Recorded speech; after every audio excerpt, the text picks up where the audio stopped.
Xiaomi Redmi 6 смартфонына қалай хард ресет жасаймыз, яғни зауыттық баптауларды қалай қалпына келтіруге болады. Сол туралы болмақ бүгінгі тақырып. Экран бұғатын ұмытып қалған жағдайда қалай 3 кнопка немесе 2 кнопка батырма арқылы қалай зауыттық баптауларды қайта қалпына келтіруге болады.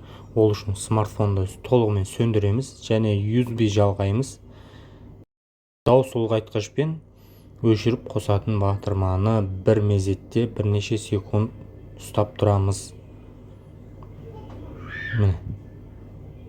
Ыңғайлап қойып алайық және дауыс ұлғайтқышпен өшіріп қосатын батырманы бір мезетте ұстаймыз. Осылай ми деген жазу шыққанда жібереміз.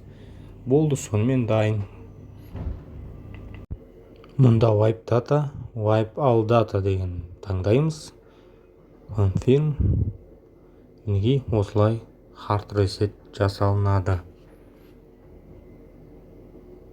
Redmi 6, Xiaomi